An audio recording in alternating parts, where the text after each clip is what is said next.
Observer's Log. We're back in the cinemas in 2009, a lot more recent than anything we've previously been doing.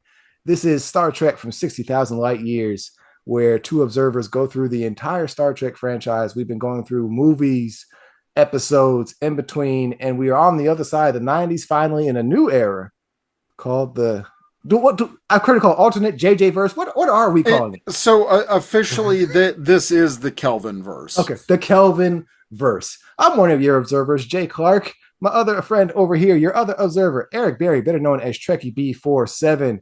Like, share, subscribe, follow us all over the socials, YouTube, wherever you get your podcasts. We are here and available as two Trekkies. Once again, just having fun to talk about Star Trek as a whole and its individual things on its way to its 60th anniversary coming up in, just about a little over a year from this point. But it's fun because this is adult Trek. Like everything for me has probably been kiddie experience. This is going into senior year. So this is Star Trek 2009 was released. Hey, you guessed it, 2009. So this is going into senior year of college for me. So this is the real first time I get to choose, I guess, in a way, Star Trek for myself or go see it in the theaters. And that was a beautiful summer. And we have here a beautiful movie. So absolutely. Where are you at in life here, sir? And at this point in life, I'm 27. Mm-hmm. So I am dating myself. No, I mean, I was just working.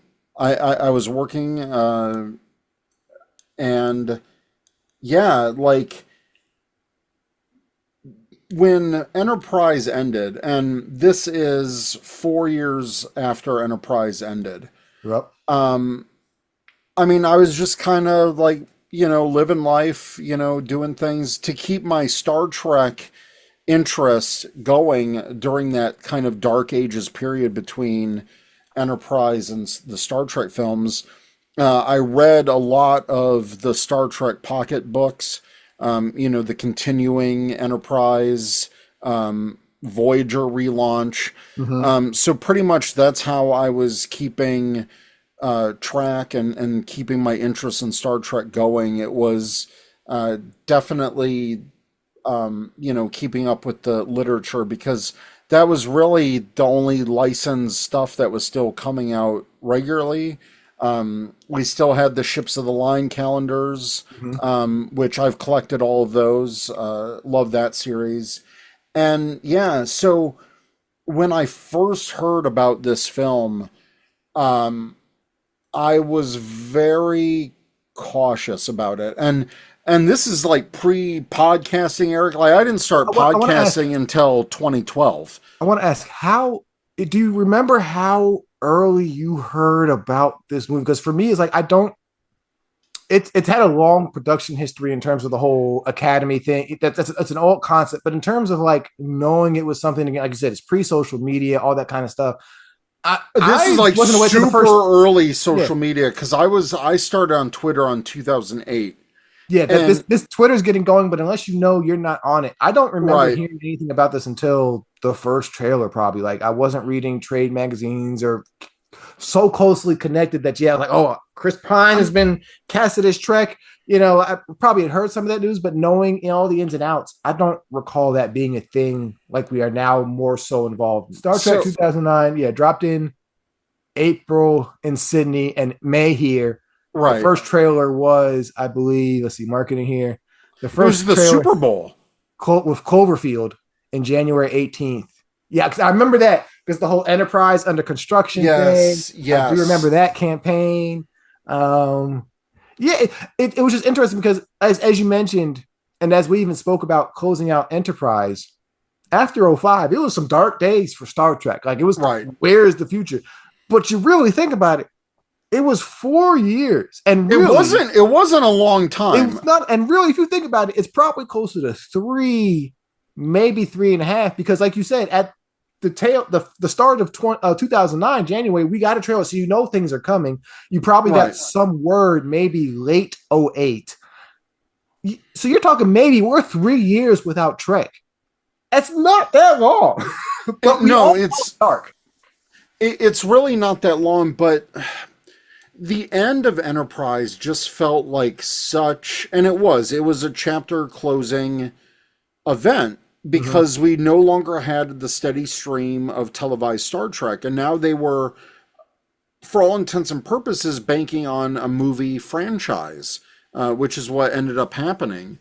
And um, I actually, this is a cool thing. When this movie came out, I actually got to see an advanced screening of it. Ooh, nice. So I got to see this movie before a lot of people. They were doing select advanced screenings, I think 2 or 3 days before Okay. the actual release.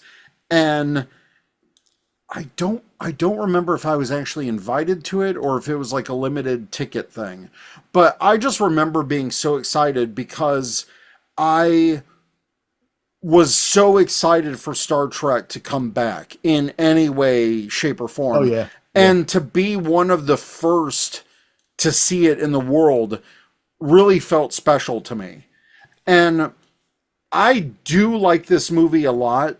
I have my pros and cons with it, Mm-hmm. but I remember the feeling I had when that opening shot happened, and then that opening scene, and you're like, what is going on?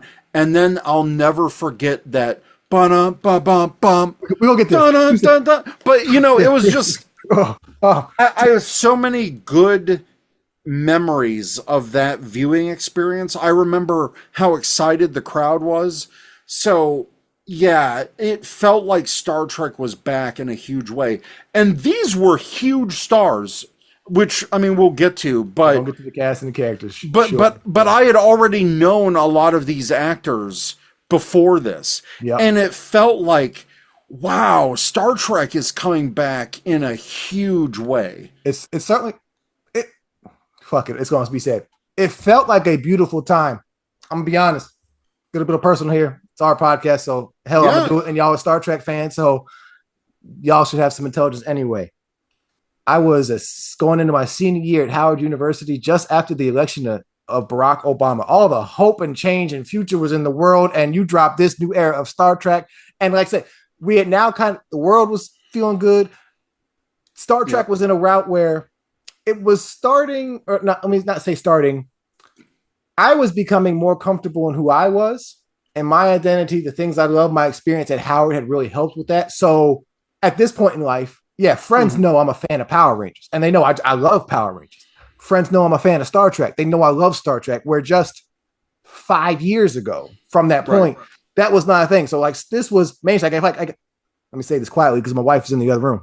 I remember the girl I took to this movie. Like this was a date. I went on a date to this movie. Like I mean, yeah, I remember like who I was dating at the time. Yeah, absolutely. But yeah. the fact that could be done like that, Right. I couldn't have met, or I don't know, because I didn't have the option necessarily back in the day. I don't know if I would have felt comfortable trying to take a girl to a Star Trek movie for a date early in life, but I had never had that opportunity. But this is like I said, again, my experience. This is where I was in life, so that's why it sticks out for me. Like, yeah, this was a date. It's like, yeah, let's go see that Star Trek movie. Yeah. And when I mean, this is much later when Teresa and I got together. Um, like I had asked her about like her Star Trek experience, and she Uh-huh. knew of the franchise, but she said she got interested more into Star Trek because of this film Probably the same thing with my wife, I think. because she loved Chris Pine as an actor, and plus, I mean, he's hot. Like, I mean, he's a gorgeous man, and so because it was a new entry, it was a new entry point into the franchise. And this might be true for a lot of people. This might be a lot of people in maybe our generation or the generation after us. This might be a lot of people's first Star Trek experience, like this crew. I'm not mad at that. Side note, we'll I'm have not. to ask our wives because we're gonna have them on a future episode. We'll have to make sure we ask them about this movie because Yes. like I said, I think it's a similar story with my wife. She had some And experience, she but saw this this was, like, and she was, and she saw this like, I mean, this was oh 5 years before we even met. yeah. So yeah, she had seen it herself. So similar. We'll have to make a note to ask. Let's go ahead hop into it. It is May of 2009. We have here a fresh Star Trek film at the time just titled Star Trek. We now know it better as Star Trek '09, taking it back to the days of Kirk. Once again, a new era with a familiar crew. So here, starring, we have let's talk about the crew first. Chris Pine Absolutely. cast as Kirk. We have Zachary cast as Spock. Yes. We And have I knew him from Heroes. yes, Heroes, yes, yes, And very, I very, loved him in yeah. Heroes. He was great as Sylar. So when I found out that he was cast at Spock, it was like my mind was blown because I'm like, I can see the vision. Those first two, because they because in the movie I was taking notes. These two work, and I think they did it in a beautiful way because yes, we get introduced to Kirk's side of things first, but I think because they make the transition of showing us adult Spock first, which I think really works in this route because Yes. Zachary Quinto's likeness to Leonard Nimoy as Spock is about as close as you're going to get. And like, it's probably the best recasting we have almost ever seen in terms of, so it's very familiar. It puts old fans in a comfortable place, new fans, you know who it is, whatever. And then you get Chris Pine as Kirk. And while Chris Pine does inhabit Kirk and looks like Kirk a little bit, it's nowhere near as close as Quinto is to Nimoy. And so I think it's that easing in of familiar but new, and then okay, we get a little newer as we go on. Right. Finishing with the crew, finishing off the triumvirate, we have Carl Urban playing Bones McCoy, solid casting. Yes. Zoe Saldana as Nyota Uhura, Simon Pegg as Montgomery Scott, John Cho as Hikaru Sulu. Shout out to Harold and Kumar go to White Castle. Exactly. Anton Yelchin as Pavel Chekhov. And that's the main crew right there. We'll start. That is the recasting of an iconic crew. And as a whole, they knocked it out the park. Rest in peace, Anton Yelchin. They knocked it out the park with this cast. They completely knocked it out of the park. And remember, George Kirk's father, was played by Chris Hemsworth. This is pre-Thor. Let's put it this way. This is literally, the MCU isn't the MCU. We've literally had Iron Man. I don't think you've had another movie at this point. You had Iron Man. So the MCU is not MCU. Yep. Star Wars had finished the prequel 3 series in 2005. So it's been a couple years. There's no Star Trek is the oldest franchise, doing its thing at this moment. Like these things, the era hasn't started yet. This was the perfect time for this film to come out. Yeah. And several hurdles to overcome, but the first being this cast and crew. Because again, let's talk about the fine line of what this movie did overall.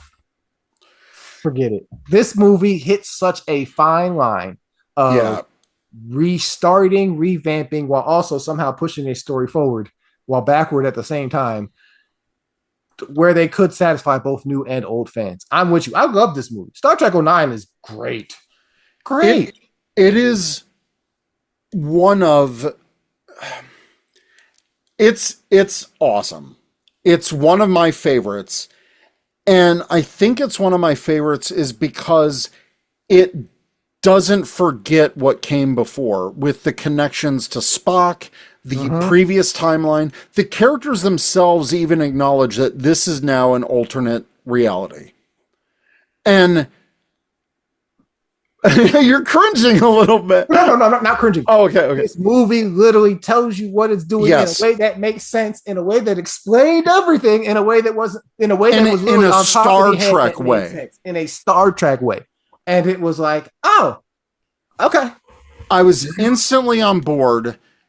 And the fact that Nero is a villain from post-Nemesis, and they tied Spock... Dude, when I saw Leonard Nimoy back as Spock, I mean, goosebumps, chills, everything. And I thought they did a beautiful job, like, tying that whole story together. And your earlier point, like, in the beginning of the movie, showing Kirk like his childhood and how he was brought into this universe, and then Spock's childhood. It's a very you're starting with like the best characters that people Most always iconic, yeah. associate with, um and it very much paralleled their journeys. That even though they have the biggest differences in the movie, they have such parallel journeys. And we know, as fans of the previous universe, that they become the best of friends. They become brothers of family. So to see this relationship start in such a rocky way, and then even Kirk's knowledge that he will be friends with them in the future even plays a role into this. Like, incredibly Ren. And it's such how much story they were able to pack on it. This movie was like a breakneck pace, but I loved it for that. It's breakneck, but it's also Star Trek. There are literally it's very action forward. Yes, because going for the new thing. But yes, there are those moments. Well, yes, the characters are just there on the bridge, Trekno-babbling, talking through stuff. And you gotta have that in Trek because that's part of what makes Trek. And it's there too. So yeah, to find a way to do the old thing and new things. That's one of the points that comes to me early in the movie. With the number one is they bring the cold open to the movies. Star Trek always had cold opens, and this is the first movie with a cold open. All the other movies open within the score. You have the old school scored overture credits, and then you're into movie. This is the first one where literally it opens up, and all three movies do it. Yep. And so initially they're letting you off, like letting you know that this is familiar while also different at the same time. And so because clearly as the movie starts, you have this ship, which that's a Star Trek ship. You have an engine and a cell and the hull, the saucer, which is familiar. You can recognize that. Okay, I see uniforms, view screen, the way it's kind of set up. It looks a little different, updated technology, but this is Star Trek. Where are we? Okay, he's talking Kirk. Somebody's mentioned Kirk. What? Kirk? Who? Kirk? What? Because nobody says James, it's just Kirk. And so I love how it brings you along like, yes, this is new. But hey, if you've been in this before, it'll feel familiar. It'll feel comfortable. You'll recognize these things. And I remember being in the theater and just so overwhelmed with this opening because I was just trying to take it all in because I'm like, what does this mean? What is happening? And no lie, I'm not afraid to admit this. I shed a couple tears when George Kirk made his sacrifice and they're flying off and his son is born and you know who that child is, but you know what just happened and just sacrifice, and that the timeline is now completely changed. Well, again, we don't know there's a timeline. We kind of do because you see old Spock's face on the thing. So there's some association, but you're not quite sure what's going on. But again, it lets you know, hey, things are familiar, but slightly different. And you're not quite sure how different. And then, that the way it goes into that little tease of that Giancarlo score. What? Because as the music man I am, dude, he is a freaking genius. He just might be my. Ooh, this is strong to say. My second favorite Star Trek composer, but that's high because I gotta think about that. But he's up there because what he does in making a new lane for Star. Because this is the first time we've gotten some real, true, original Star Trek theatrical music. Because everybody else was using the Goldsmith theme. He does it and he incorporates new and old elements. Those elements carry throughout the. And I love that. I love going back and re-listening to the soundtrack because it gets me pumped. I just love that bum bum bum bum dun dun dun dun, and then you get the big breath and like sweeping. That's what Star Trek music is. That's what it is. Yes, it gets me excited and pumped. Hella Bartok is one of my favorites. One of my top Star Trek scores. It is up there as a top 5 because just that. It's slight, it's subtle, and then it builds up to all the symphonic. Good stuff. And Michael Giacchino has gone on to do incredible scores for amazing Yes, movies. yes.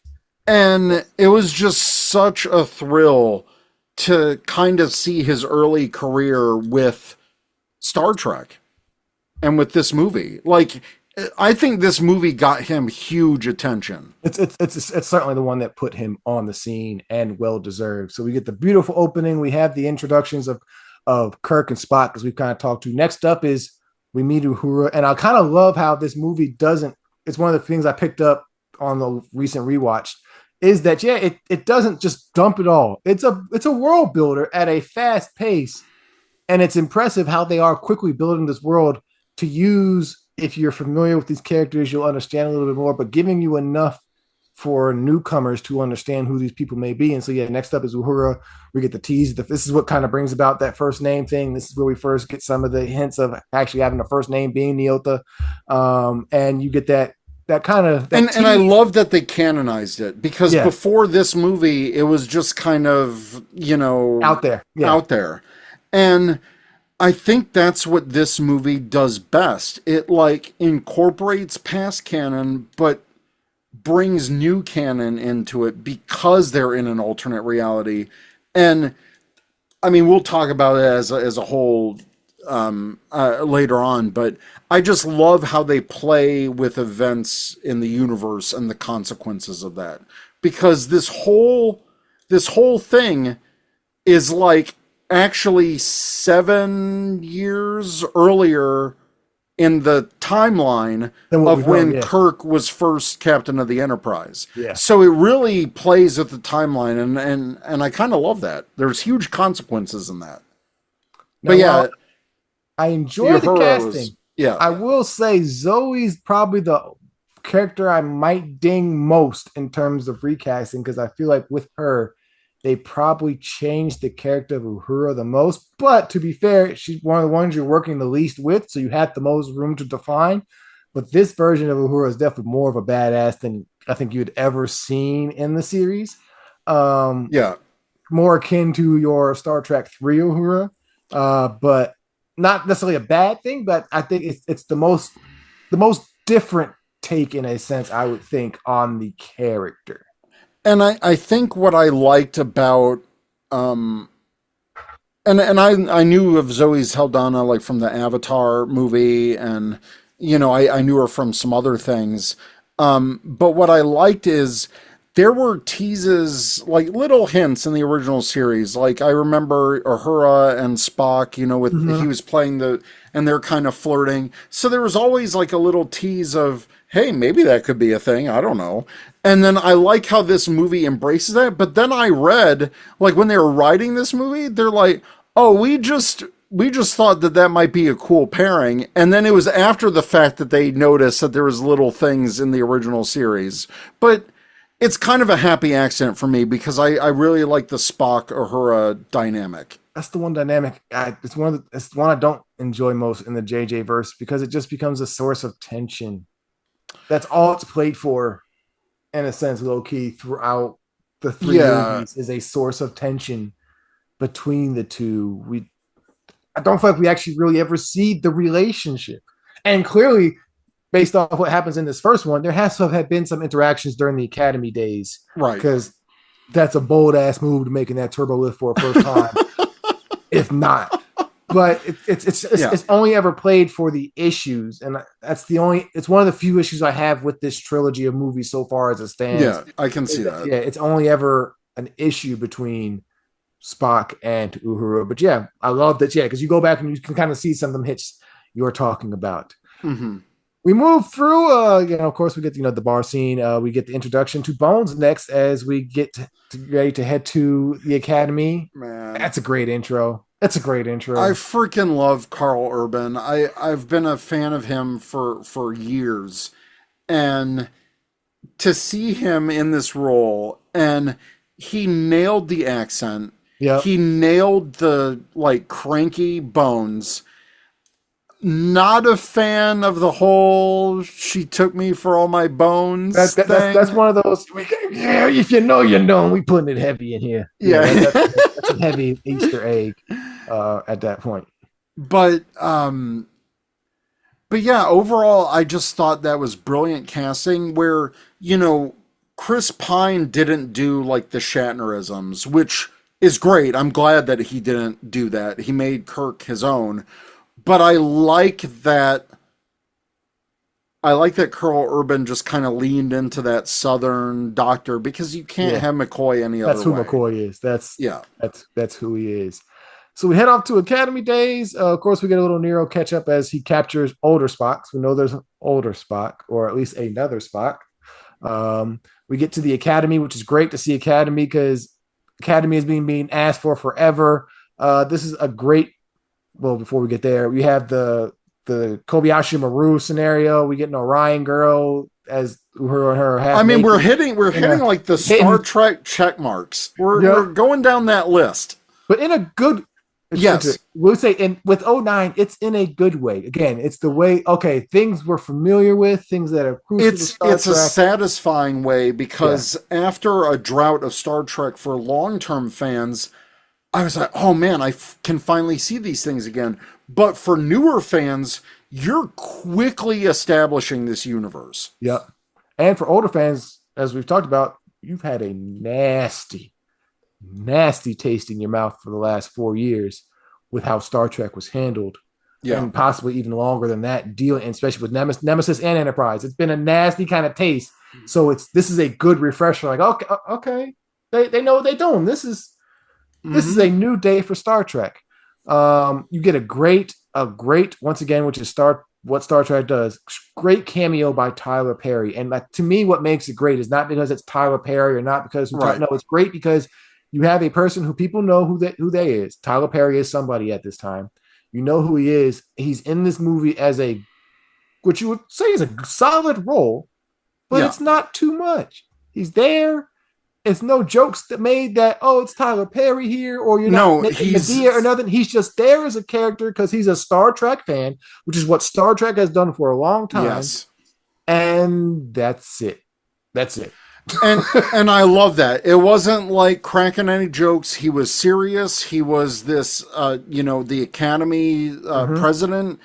I mean, he nailed that role. And I love that he was a Star Trek fan. And I love that they got people who love and respected this franchise because it just shows throughout the entire production. We then get the emergency, which has them, needing to get to space. And this scene is not the first that does this, but the comedy, you certainly get a comedy moment in this movie here at the point with the whole Kirk and McCoy to get him the onto numb tongue with the numb tongue. But again, Star Trek is silly and ridiculous. And as you mentioned, Pine doesn't lean into the Shatnerisms, and even then that's overhyped sometimes. Mm-hmm. But because of what the scenario is here, he gets to lean in a little bit, and it makes sense. Like, if anything, this is the moment where I'm like, okay, he's doing a slight Shatner impersonation. But it works because of the reasoning of what's going on in the story.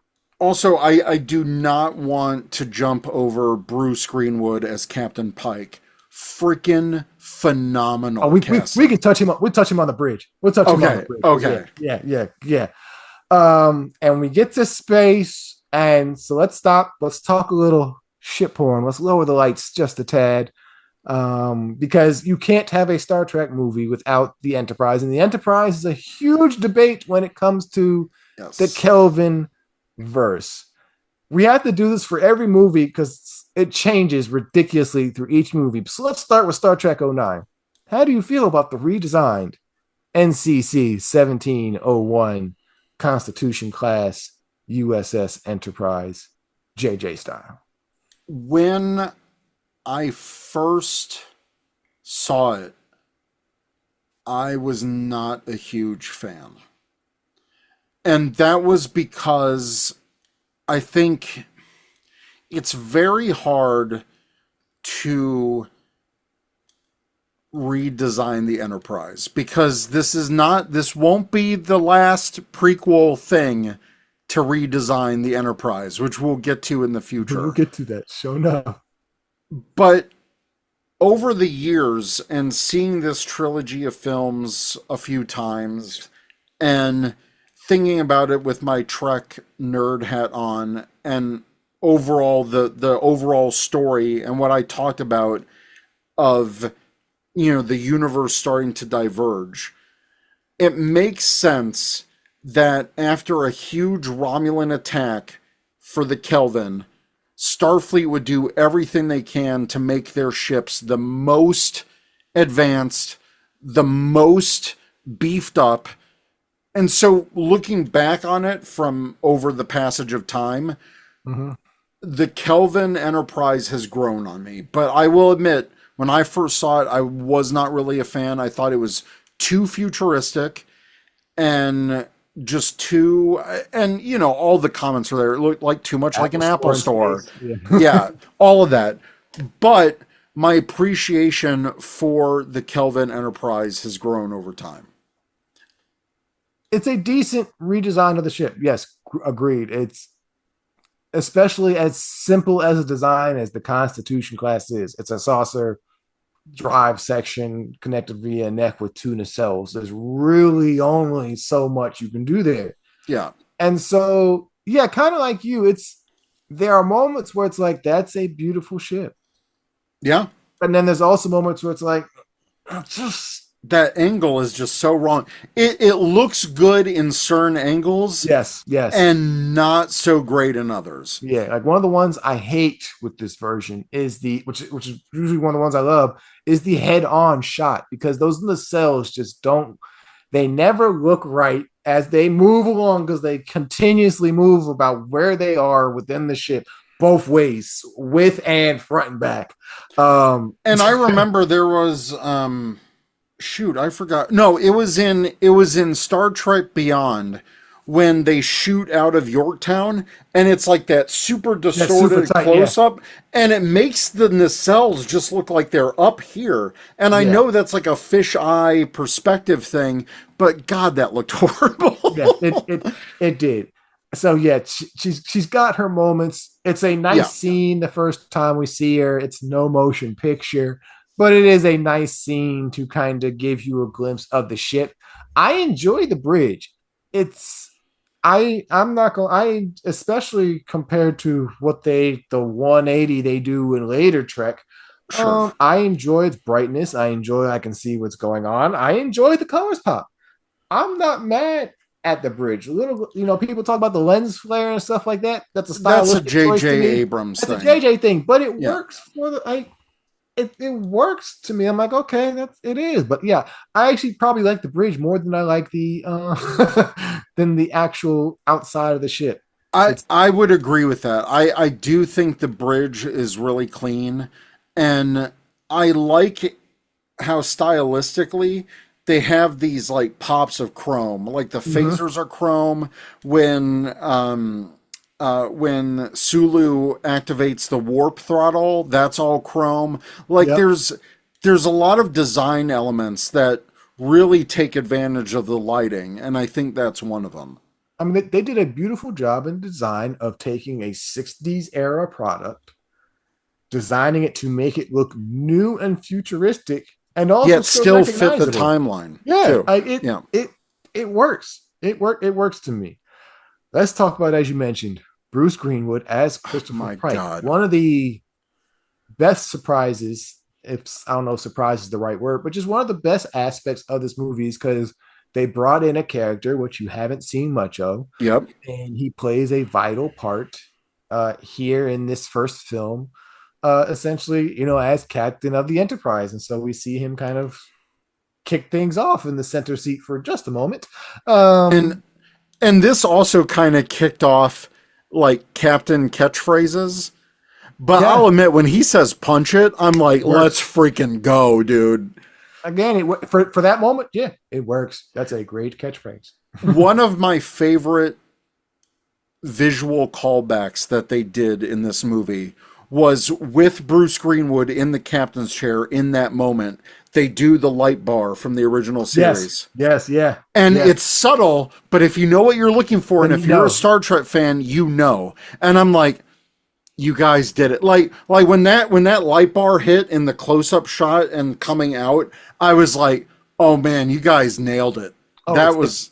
Classic. It's the bridge sounds because you had the beeping familiar beeps and in the background. We Yeah. get the introduction of Sulu and Chekhov, and when Chekhov does the whole computer to make the announcement thing, you hear Major Garrett's voice as the computer. Like, good, beautiful job of the familiar things that you used to make it feel like Trek while presenting a different visual. I also love how as they go to work, we get what is it like? We get a good 3, 4, even maybe 5 different ships of this era fleet, and so it's a great way of showing. Okay, cool. We get the concept of this fleet.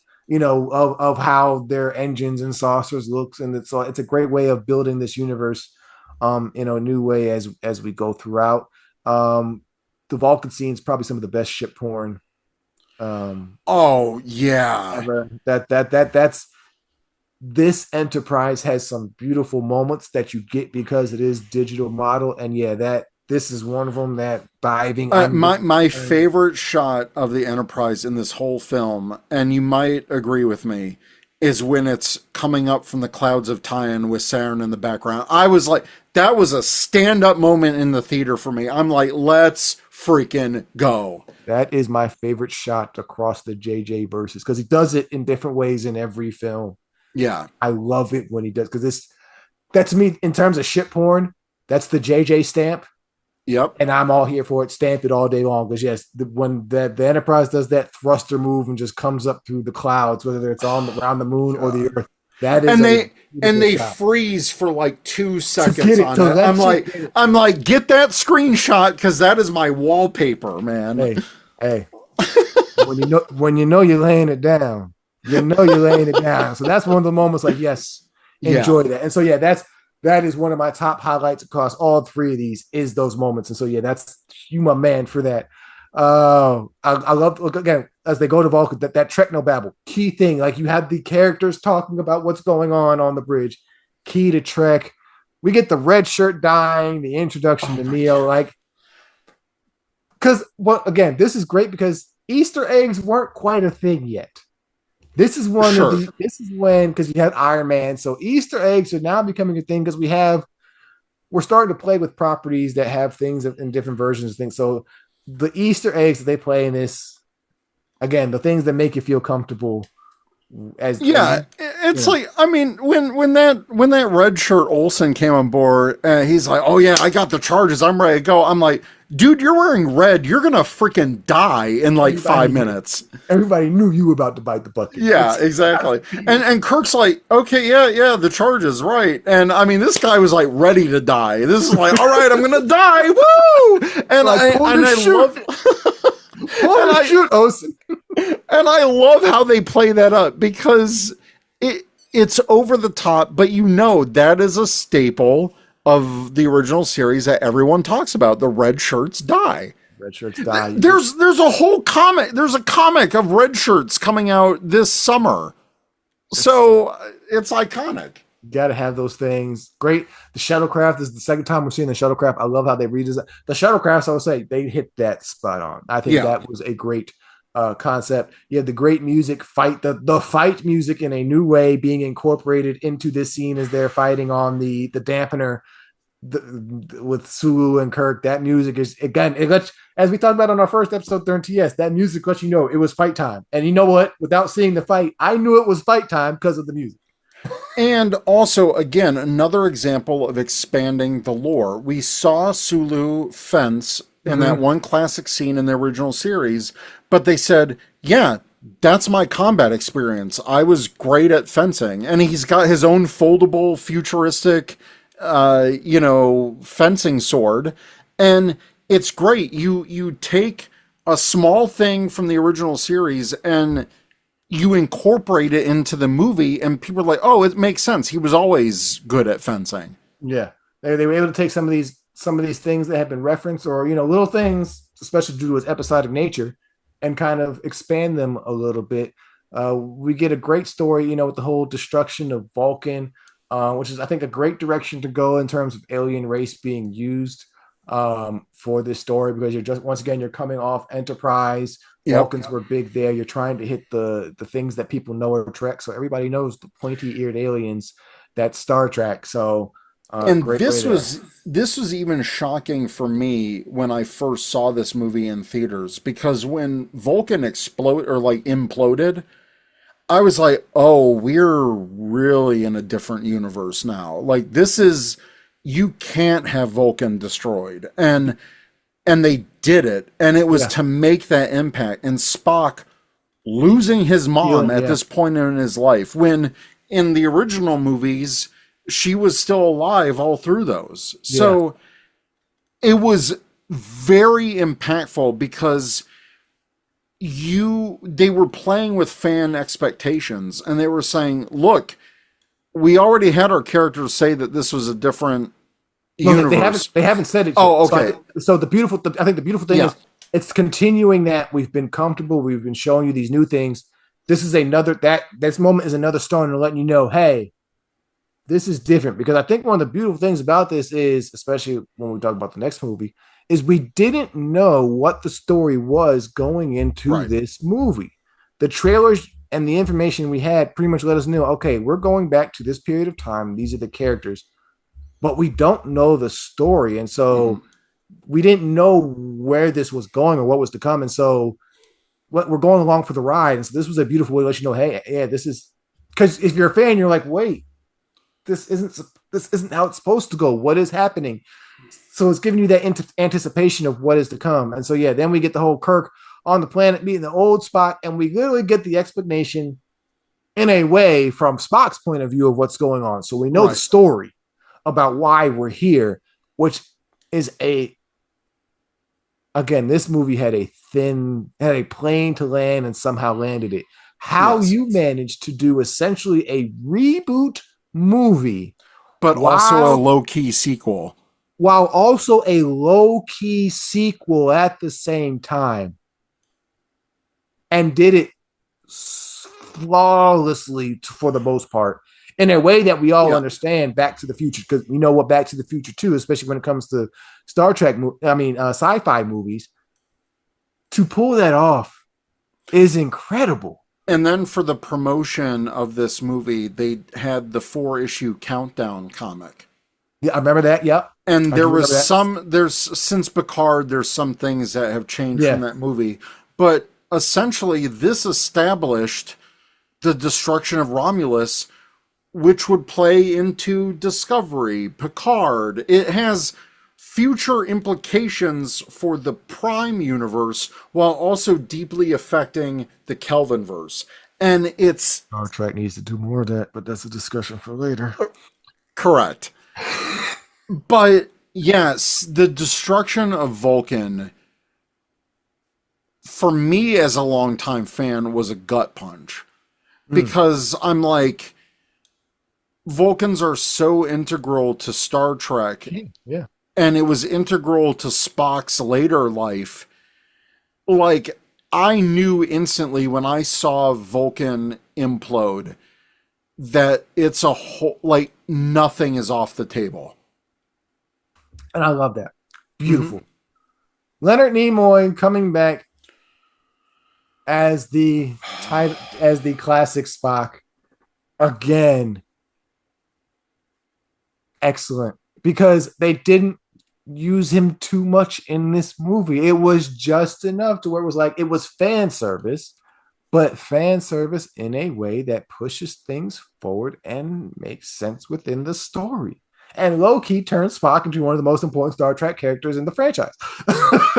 Which it does, and they blatantly say so later in Discovery. He's one of the most important people in the Star Trek universe. And not just one universe, but 2 universes. And I think it's amazing, because at that point we were on such borrowed time with Leonard Nimoy, and we didn't know it. And I've always loved Spock as a character, and God, I think I shed a tear when I saw him come back. Like, it was... Think about it this way. This is one of the top tier characters in the franchise. This was a character or an actor who we know has had a tumultuous relationship with the character, well documented in interviews and Right. books. Hell, he asked to be killed in Wrath of Khan. Like that was he wanted to Yeah. go and only came back because he got some concessions and like so it's not like this is a role he has truly enjoyed and loved all throughout his time. And for him to be the one to essentially, because as Eric even mentioned, we're coming off Enterprise, to be the one to essentially be like, in a way, let me help get this back. And I love that he agreed to do this. I don't know. I mean, man, it's just this movie would not be the same without Leonard Nimoy. No. Or this chunk of movies. It doesn't work. It makes it special. It makes it special. It's one of the things that took it from where it's just a reboot, it's just an alternate universe, to why do I care about this universe? Why I care about this different universe is because this is where my original Spock ended up. Yep. And so I'm continuing to like it made you care. And so yeah, it's a great usage. The mind meld, teaching people about some of the things about Star Trek if you've never known, while also if you've known about it, you get to see this thing being used. And was that the first time that Spock ever mind melded with Kirk? Was this movie? I don't think he did in the original series or the movies. Not that I remember. We have the visual of it being done. Star Trek 3. Oh, right. They play with us, but that's because but we know that is Sarek and not Spock. But they play with the visual. We kind of get the shadowish of a Kirk and Spock mind meld. Right. But unless they did maybe in the original series, I'm trying to, but it's not. I don't have a visual of it really. I don't remember them. I might have to look that up after. But yeah, we get. But I mean, what a full circle moment for Spock too, because he knows that Jim died, and because this is I didn't think of that. Because this is post Generations, and that's why that reunification short that they did, where they have that slight visual. We'll come back to that. But yeah. Oh, but you know what I mean? It's like this is a Spock that we're seeing post Kirk's death. This is the first time he's seen Kirk. Mm-hmm. In decades. 80 years easy.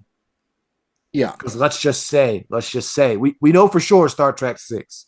Let's just say they got up before Generations. Right. We can easily say it's been 80 years since you've seen your best friend. And your now brother. after being transported back in time, you see his younger self. With that full future ahead of him. Knowing what's ahead. I had never thought about, wow.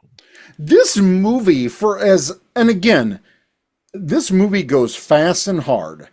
But here's the thing. There is so much depth when you peel back the layers of this and really analyze this movie. Yeah.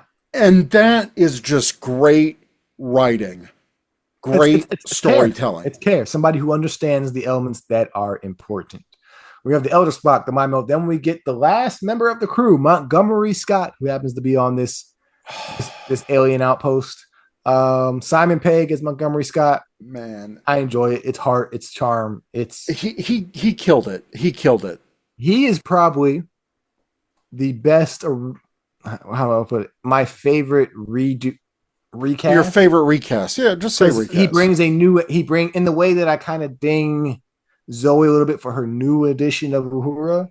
Okay. I really like this because it's not the same Scotty from in the way that Yoda is not the same.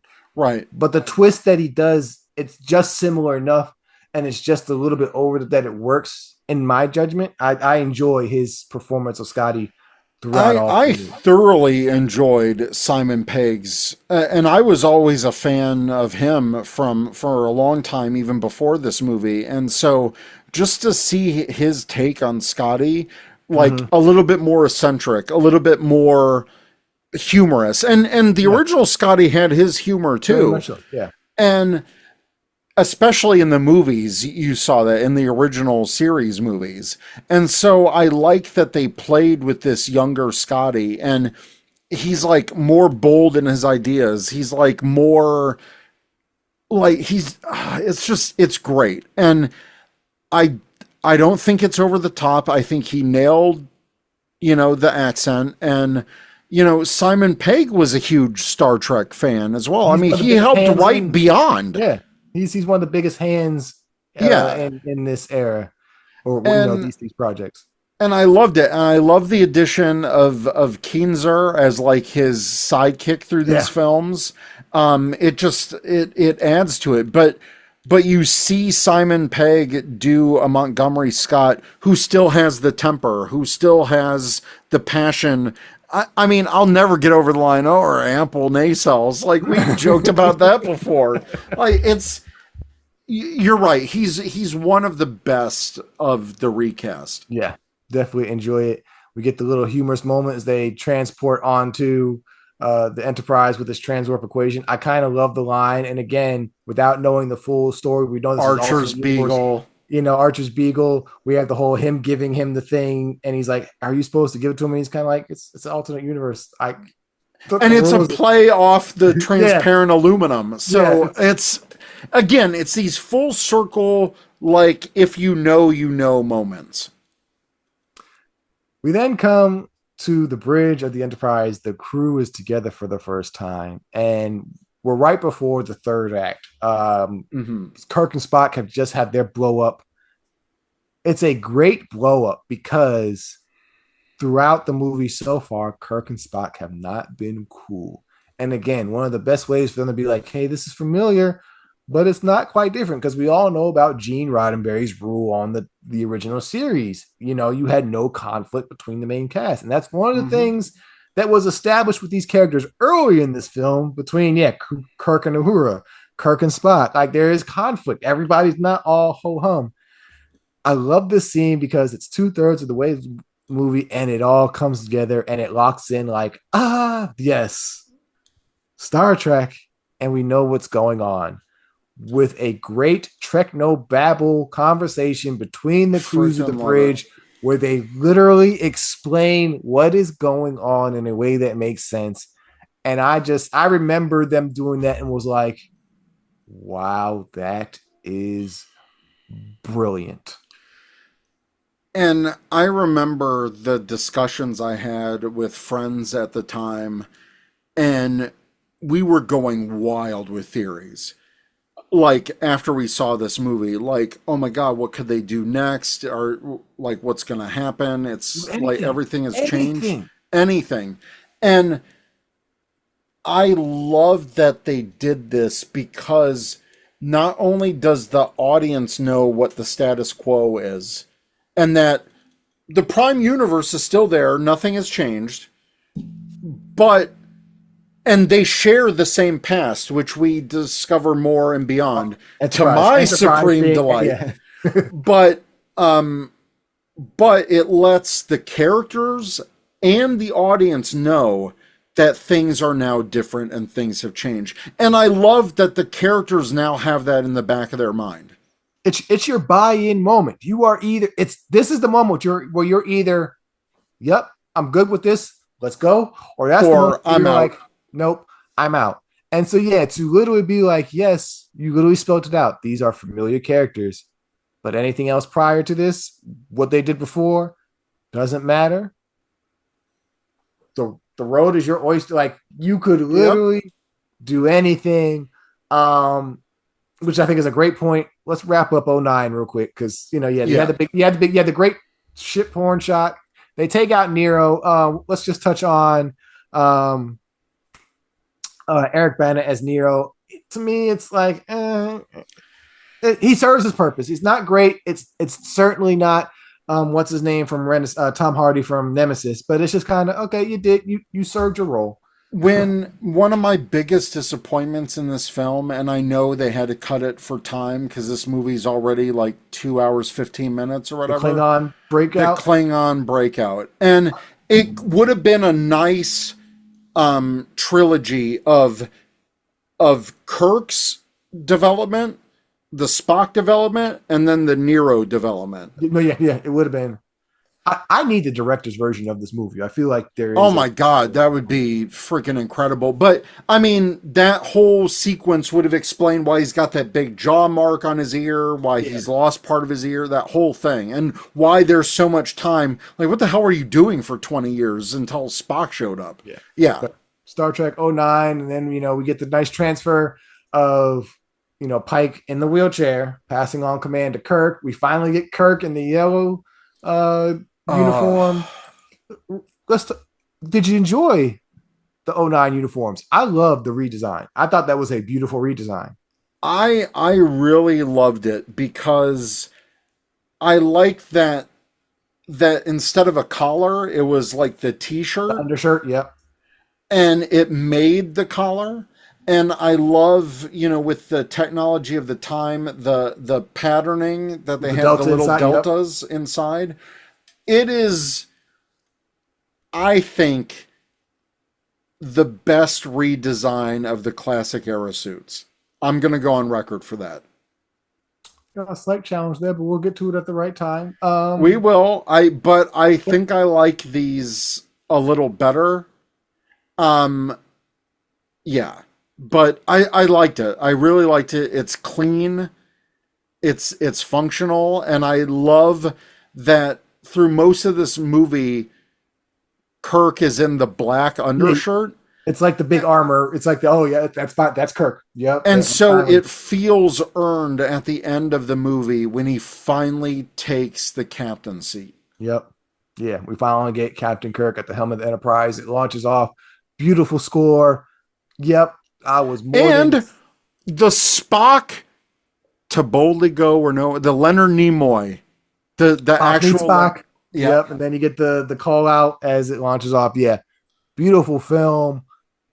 Like I said, they landed. I had just rewatched it this weekend. I feel like I want to watch it again after having this discussion. It's great. It had been a while since I turned it on and literally Yeah. watched the movie from start to front. It's always on TV and stuff, so I always Sure. catch bits and pieces here and there. But yeah, it had been a minute since I turned it on. I want to bring the point real quick. Surprisingly, this is the highest rated Star Trek film in the entire franchise. It has a reception score of 94% on Rotten Wow. Tomatoes. Number two is what you would probably have thought was the first one, was First Contact, sitting at a score of 93. Okay. And then Wrath of Khan, I believe, is number three, sitting at 86%. First Contact, yeah. The biggest point I want to bring up with this movie before we move on real Sure. quick, though, is the gross, because with this alternate universe, we stepped into a different film era of Trek. Star Trek '09 pulled in $257 million domestically at the theater. And what was the budget? I don't remember. Why that stands out? You want to guess how much the TNG movies brought in domestically? All four of them together? I think it's like 150 million. 281. So literally, this movie brought in just Wow. $30 million less domestically than the four previous TNG movies, which is Holy crap. also big to mention because, like I said, here are the gross numbers for the Star Trek movie so far. So motion picture 82, Wrath of Khan 78, 76, 109, which is the Voyage Home, the only one to cross the triple digits of the original stuff pre '09. Then you have Final Frontier 52, Undiscovered Country 74, then Generation 75, First Contact 92, Insurrection 70, Nemesis 43, and then bam, '09 is 257. Increased budget, special effects, released earlier in the year. Remember we talked about with the other films, they were all like later releases, your Decembers, Novembers. These three films are summertime blockbusters, so you're going for a whole different audience level. And I think we'll talk about this. It creates a problem that Star Trek almost doesn't need to an extent. I don't know if we need the big budget. Like, we don't need all the bells and whistles. That's not what Star Trek is. Star Trek had the sixth highest opening weekend of 2009, following. This is the era of movies that we're in: Twilight Saga, New Moon, Transformers: Revenge of the Fallen, X-Men: Origins Wolverine, Harry Potter and the Half-Blood Prince, and then Avatar. And like two of those are, or like actually all of them were like huge Yeah. franchises. Yeah. And Star Trek was like another huge tentpole It's franchise. it's these new era franchises, the kind of young Right. adult ones that it popped up. And Star Trek was like the old school heavyweight. Yeah, I've been here for a minute, young pups. Let me come in the door. Can we revive it? But I just think it's interesting because I think we'll certainly discuss towards the back end some of the financial stuff. But it's an interesting place for Star Trek because yeah, now it's big budget, now it's blockbuster, now there's some expectations. But again, push that aside for just a minute. Let's move on to the second of this trilogy. Do we have to? Yeah, we have to get it there. Star Trek Into Darkness, the same care and tender love that was just demonstrated with Star Trek '09. Um, 5 years later, or 4 years later, May 16th of 2013, with Star Trek Into Darkness, was almost tossed out the window. And the initial thought with this is, as blind as I was going into '09 in a way Mm-hmm. that we talked about, I knew too damn much going into Darkness. We all knew Too damn much. We Yeah. knew too damn much, even though they tried to tell us you don't know what you know. And then when you saw the movie, it was like, well, I knew what I knew, and you lied to my face. Yep. And I'll be completely real with our audience.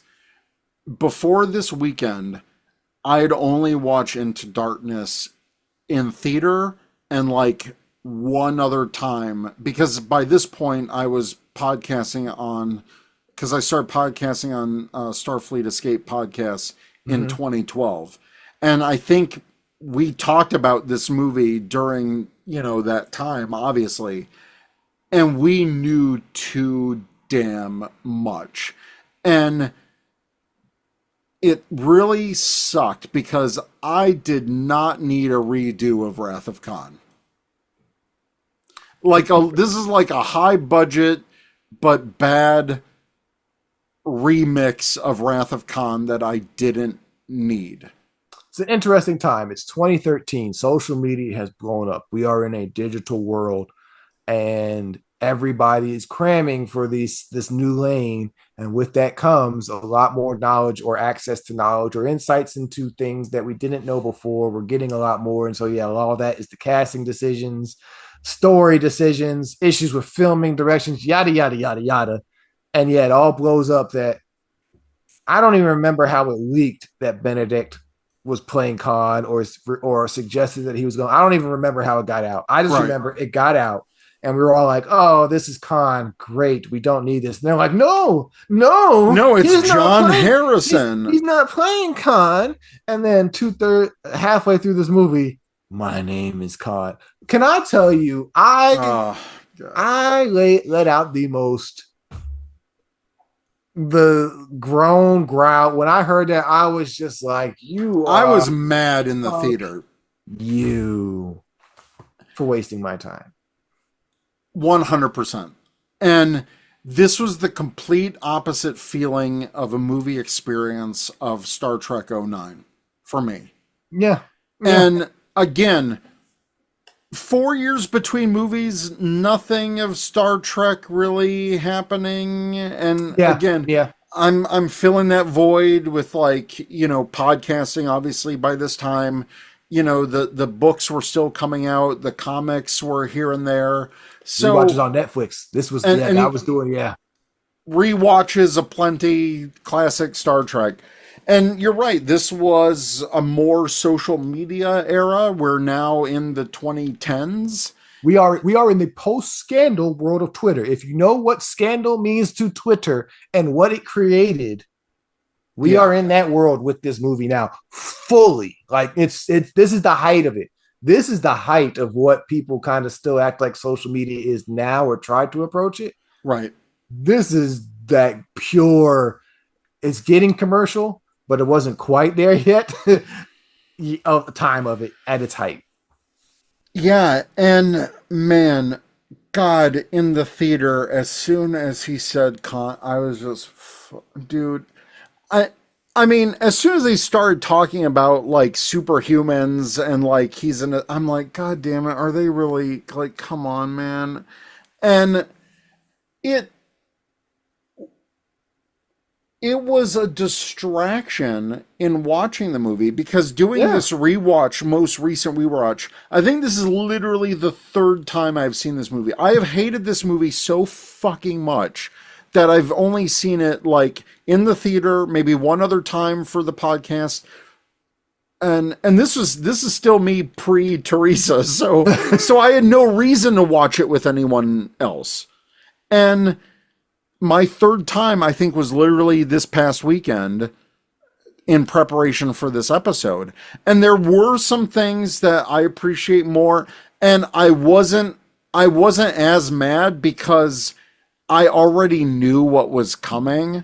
And Mm-hmm. so I was less distracted in the back half of the movie because I wasn't like in my feelings the whole time. It still sucks. Like, It's my favorite opener, which is surprising. oh, I love the opening It is. for this. It is, and I would almost say, hot take, it's probably my favorite opening out of maybe any Star Trek movie.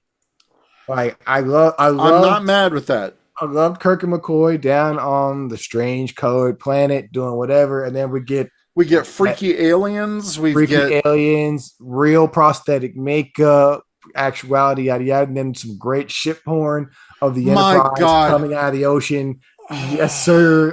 You serve me that on a platter all day, every day. And then So good. blasting off through the volcano.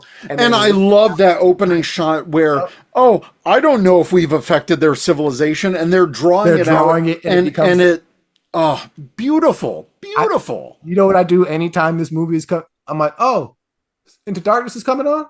Cool. Turn on. I'll watch the first 10 minutes. Watch. We need to shit turns in. Warp. The minute it fades out after the opening, Into Darkness, click. I'm out. I'm good. After that, this movie does not need to exist for me. It is trash.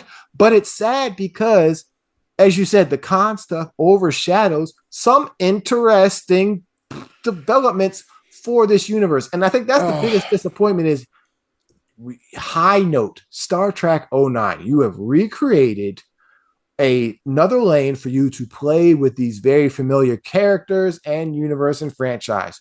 What are you going to do with it? And the first thing you do with it is let's retell Khan. Wrath Like, of come Khan. on. You cannot touch that classic movie. And they tried to. And that's my biggest gripe is that Benedict Cumberbatch is playing Khan Noonien Singh. He's not of Indian descent. And I know Ricardo Montalban wasn't either, but at least he was more ethnic. You know what I mean? Come off British white guy to me. Let me Exactly. put it that way. I'll say it. That's what Cumberbatch's Khan came off to me versus Montalban's was like, oh, okay. I would have been so happy if Benedict Cumberbatch was just some other augment and Khan was still frozen in the tube. And then you could have had that ending shot, still have Benedict's character there, but then you side over, and I don't know if they do a deep fake or whatever, but you see like maybe a face replant Ricardo Montalban, and then you could be like, oh fuck, Khan is still in this universe, but it's not Benedict freaking Cumberbatch. I don't even think you need to do that because what works for this movie? What does work for this movie? Some of the concepts work. Again, as you kind of mentioned with 09 and the whole war with the Romulans, we see that effect here. Yeah. War possibly on the edge with the Klingons.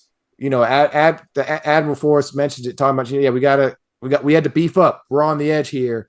So you designing some crazy warships. Yeah, okay. We know the augments things happen. Khan can still be out there, but who's to say you didn't keep a couple and decide to play? And so, like I say, he didn't have to be Khan, but there are some great concepts here, which I think concepts. Concepts. Funny. No, but I really think they yes. work, and they get overshadowed by the hey, we're doing our cheap Khan imitation. My name is Khan, and you're like, the reverse God, death. And it's like, come on, like y'all literally, really tried to go back and forth. But some of the concepts here I think really would have been kind of cool and worked for this new era of Trek. And I liked it because we get Admiral Marcus. Mm-hmm. And so you're like, oh shit, Carol's dead? And, don't get me started on the whole completely unnecessary underwear shot. Just like 09, you got to have it. I mean, sure. Yeah. But Admiral Marcus directly saying to Kirk, this is Section 31.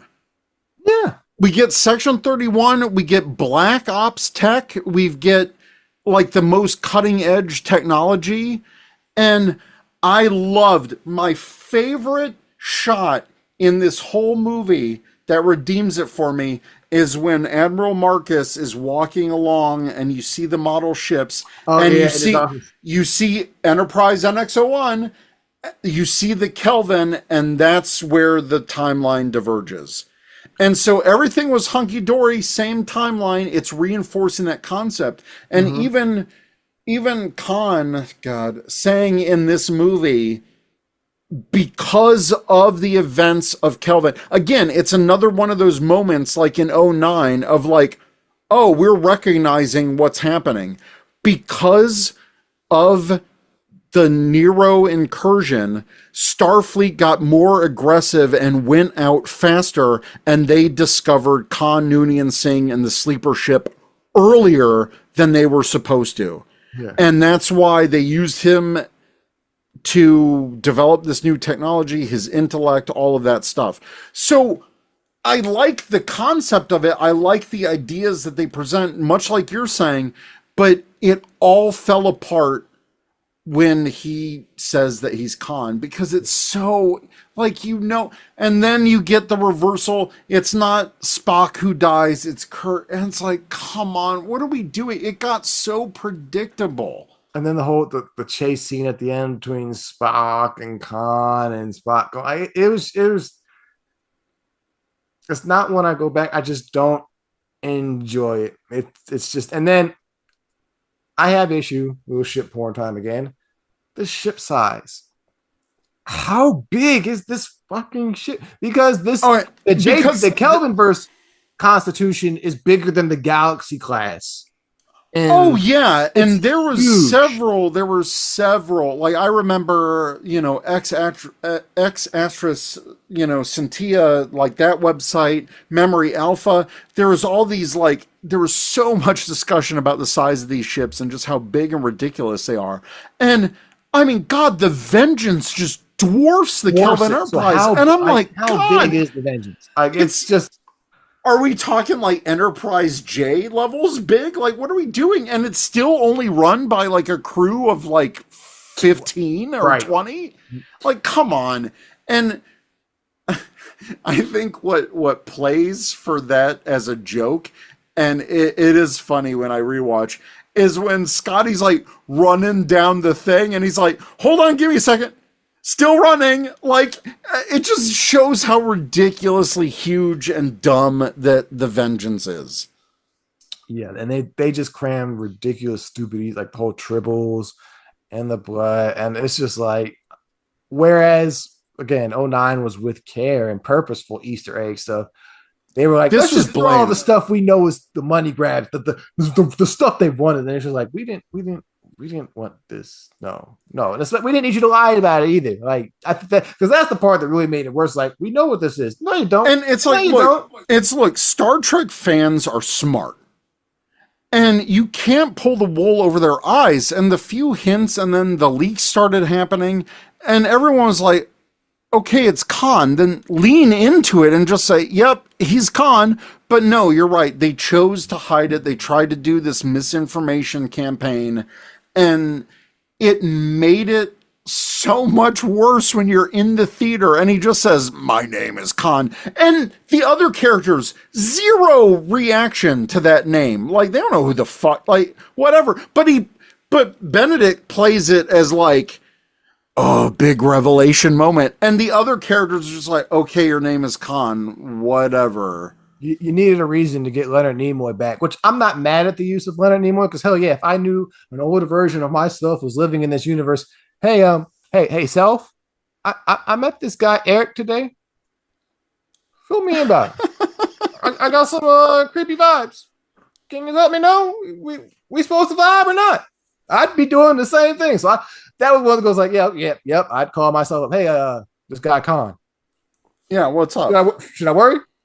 Yeah, okay, cool. I'll go handle that. Big cheat sheet right there. And that's the frustrating part of this movie is like that's the big theme. It's like there's so many great concepts in here. Like, you had the Kelvin Memorial Archive, named after the whole universe starting event. And there's great Easter eggs that carry from the first movie, and the relationships continue. And in doing this rewatch, one of my biggest appreciations of this movie is the journey that Kirk takes as a character. Because he's brash, he's out there, he gets this dressing down by Pike. But when all the stakes are happening, he realizes he needs to be a better captain. And I like the arc of Kirk. Like, I appreciate, because I kind of saw that theme of growth throughout the three movies. See, my thing is, character-wise, Into Darkness doesn't do anything for me with the characters. It's almost Sure. Into Darkness almost literally ends with us at the same place with these characters in the way 09 is.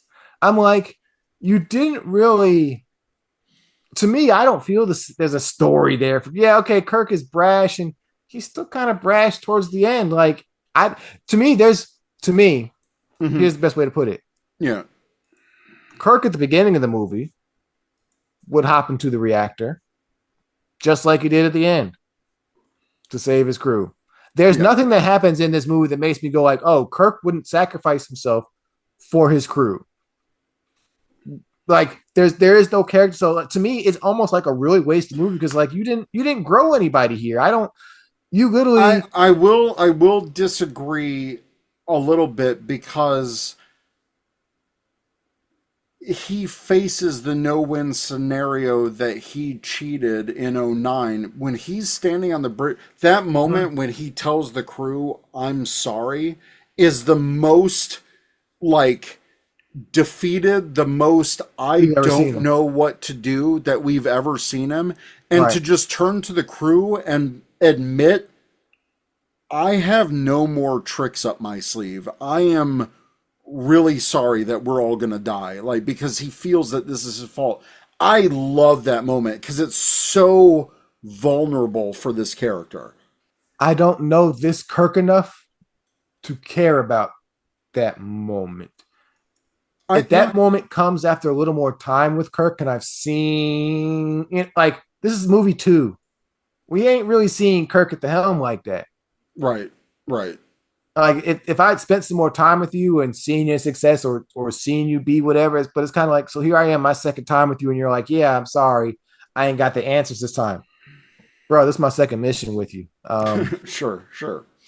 We ain't really built up that much credit with me. Now, you tell me that Shatner's Kirk doing that. Okay, yeah, that's a different story because I've seen Shatner's Kirk under the pressure, solving things and getting things done. And so, okay, if all of a sudden Shatner's Kirk is like, whoa,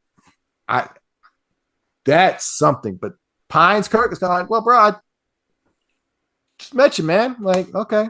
Like, and this is early on. Like, we're not even on the 5-year mission yet. They've just been doing they've just been cruising around regionally.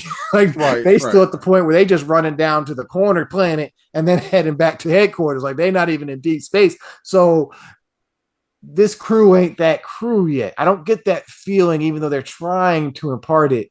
Yeah. I don't get that feeling versus, let's go ahead and move there. Beyond to me feels like the TOS crew in a way. Like, I feel like, yeah, these are these characters in this new life, but these are these characters who I'm familiar with they spent we're what, like 2.5 years into the 5-year mission, or I forget, with Beyond or It whatever. was like 3 years. Yeah, some song there, but you've been out there, so I can imagine. Okay, yeah, you've been on maybe familiar adventures, maybe in the same things, encountered some of the things or whatever. But I am led to believe there's a history versus Into Darkness. That could have been next week. I don't know. Like after it's kind of, I don't care about you yet enough. I don't have a reason to Sure. almost care about you enough. So yeah, for me, like Into Darkness, it's just kind of a waste. Like, yeah, okay. You literally left me in the same place as '09, except for now at the end of Into Darkness, I know you're going into the 5-year mission versus '09, which is kind of, yeah, we're launching into space. Well, that could have And been the 5-year mission, but and I agree, like that there is a lot of wasted potential in this movie, and I think the biggest reason why we dislike it so much is it's because you're trying to do the impossible task of catching lightning in a bottle a second time.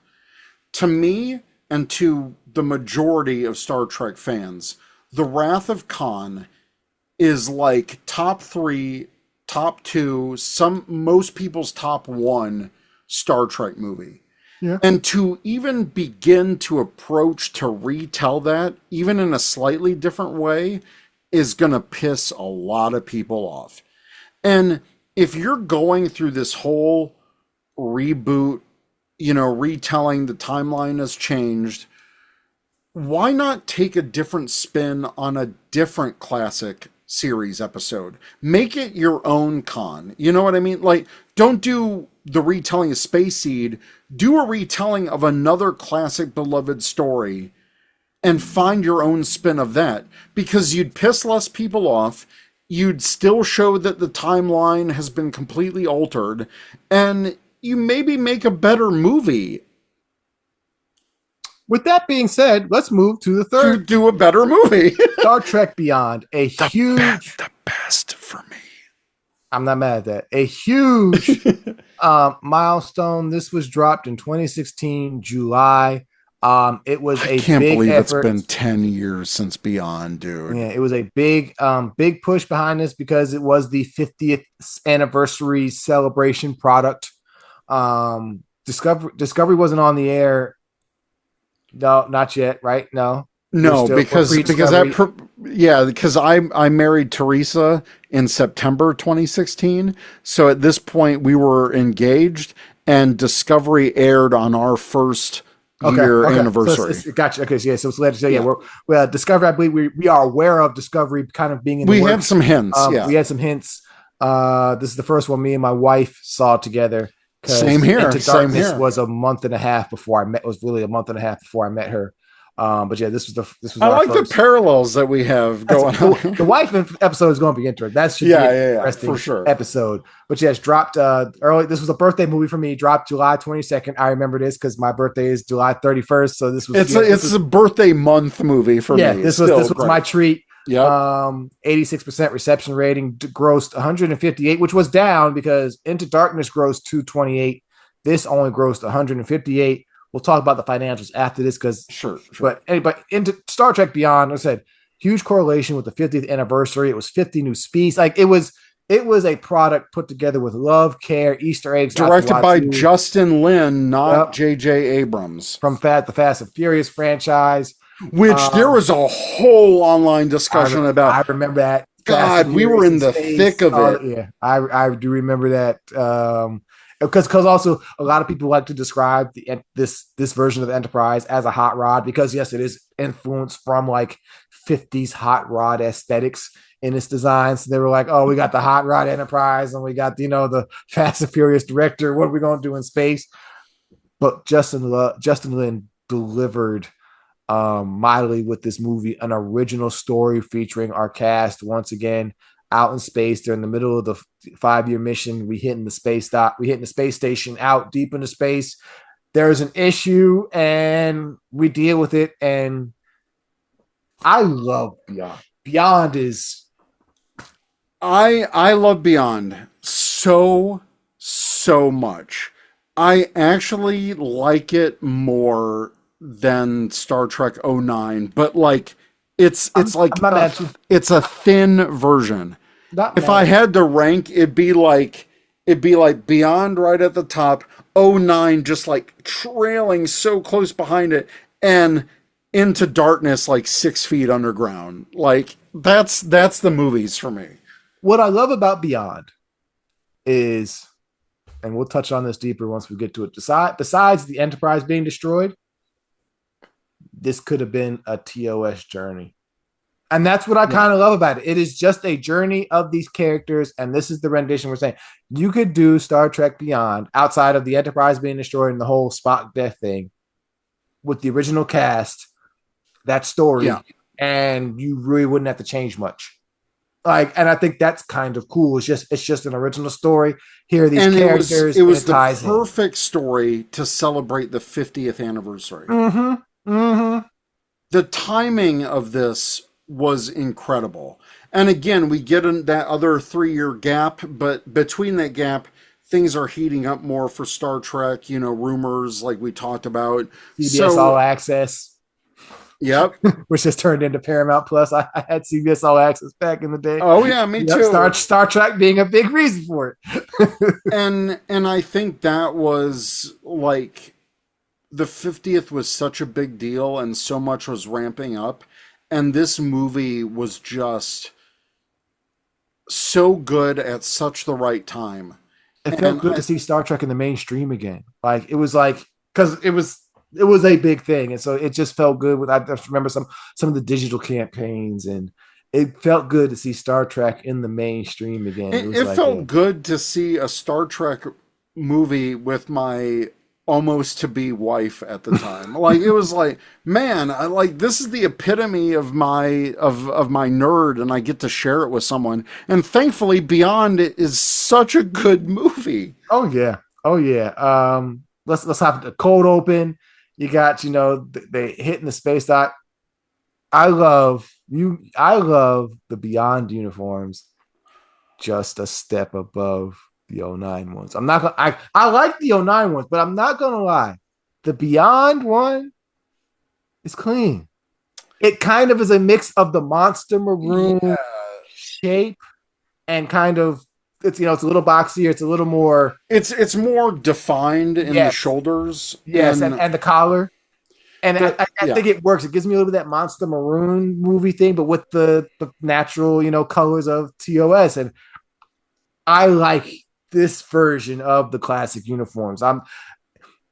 While I like the '09 ones, the Delta pattern can make it seem a little busier. And so I like kind of the simpleness of the '09 ones. Did they take off the pattern in this movie? There's no pattern. It's just the clean. Okay, okay. So while I enjoy the '09 one, like I like it. It's clean. It does its own thing too. I kind of like the simpleness of this one. Like I said, kind of like you in the rankings. It's just a teens. It's right there. It's close because I really do like the take of the '09 uniforms. I wasn't a fan of the collars in this one because you lose a little bit more of that black for the higher collar, and it did feel a little stiffer, but that plays into the theme of the movie. They're going through the motions. Everything feels a little bit like more restricted. More episodic. Dude, the most meta line in all of Star Trek. I dug that line for sure. Oh, the opening lets you know, like it makes it perfect. Yep, these are the new era characters, but it's all the things you love. It's imagine, hey, all their adventures could have happened. Yep. It's they've been out. The mud incident and things of that nature. And oh my god, they mentioned the mud incident. There's like the talking about the green hand. Yeah, all the Easter, like, because this movie is chock full of the Easter eggs. Like at this point, Easter eggs are really a thing. The Marvel universe, the MCU is in full effects now. Everybody's doing Easter eggs, yada yada. And so it was a big thing, like with the 50th, cramming as many Easter eggs and different things here. Like it was a real big to do. And so kind of to do such a, I don't know, fan service, in a way type of thing like that. Like, hey, here's this big thing. We're going to stuff all this into it. And for it not to come out like a piece of crap. Because generally, sometimes if you were to take that edge, like, yeah, we're going to cram it all in here for this special thing, sometimes you just miss the mark. And it's like, okay, yeah, you didn't deliver Yeah. everything you needed to and give us a good story. Okay, like, but beyond that didn't hamper down beyond. If anything, it actually helped. It's like, okay, we have a great story here, and here's all these other things we're throwing in to celebrate this momentous time or this occasion for this franchise within this original story. And you mentioned before, like the 50 different alien characters that they wanted to put into here and the different designs. Like, I have the art book Mm-hmm. of that where they did all the makeup, and it's incredible. There's so much detail that is packed into this movie, and I love that. I can say so many great things about this movie. Just circling back a little bit to the uniforms. The uniform I love the most is the field jacket. When they're on the planet, those blue Oh, jackets, yeah, the survival jackets. Ooh, wish I could have one in real life. Like, those very are very sweet. Enterprise kind of related. It was almost like an evolution of the Enterprise uniform. So yeah, that Oh, makes Enterprise, you say? Makos, you say? Romulan War, you say? My God, this was like my dream story. we might have to make this one of the rewatch ones just because there's so much to go through it.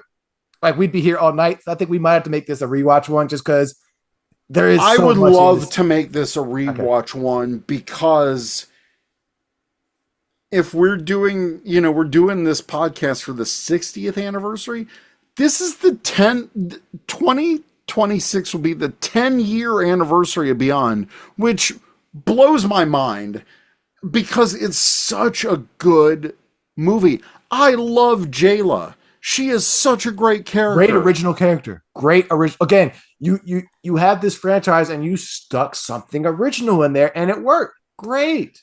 And it's also bittersweet because they obviously touch upon the real life death of Leonard Nimoy, and as a tribute to him, Spock dies in this universe too. And when they show that damn picture from Undiscovered Uh, Country, no, that's freaking, five. That's Star Trek five. or And five, five, you five. know it's five because they're all on the bridge and they were never all on the bridge in six because Sulu was on Excelsior. So that's how you know it's five. Okay, nerd. Um, no, but just to have Yeah. to have alternate universe Spock see what their future could be, and it's just It's an this. unfortunate way to celebrate the icon. It's like the perfect way to celebrate the icon, but unfortunate that he died. But it's like, okay, the And timing worked out to where it's like, okay, it's recent enough. Two, in this moment, you were part of the reason we had this universe. Like you're yeah, iconic in the franchise, you're iconic in this universe, and it's like and sad, then perfect timing, unfortunately. and another reason why it's bittersweet, obviously, is because the death of Anton Yelchin Yeah. after this movie. And for that reason, over the years, there's been so many will they, won't they, for it's been 10 years. And there's Yeah. been constant rumors of a Star Trek Star Trek 4. 4, yeah. There's rumors of Chris Hemsworth coming back and sometime time travel, blah, blah, blah. But I almost don't want a quote unquote Star Trek 4. These actors have already had great careers when they started. They have catapulted beyond this. Beyond this. And so, I mean, the budget just to get these people alone would be insane. And you can't replace Anton Yelchin, and you can't replace Chekhov, and I don't want them to. I No. want him to be still living on alternate universe, whatever.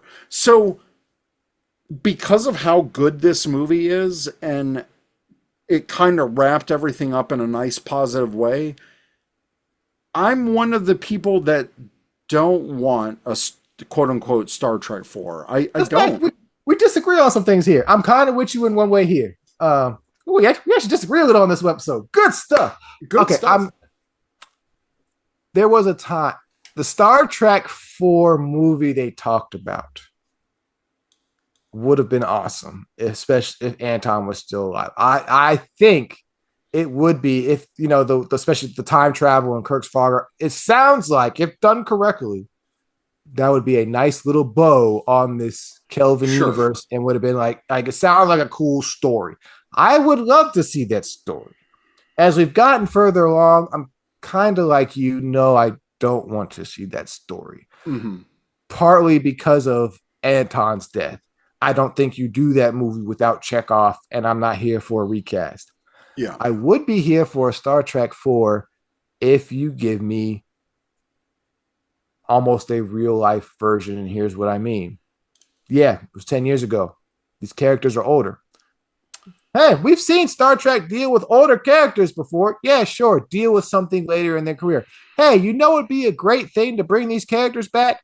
One of our family died. If you can do a good older character around Chekhov's death Mm. in a tasteful, good way that low-key honors the character much like how this one honored right. Leonard Nimoy. Give this cast a reason, like because I think it'd be a cool, yeah. They're gone. You know, they're on other ships. We're past Star Trek 6, or they've retired.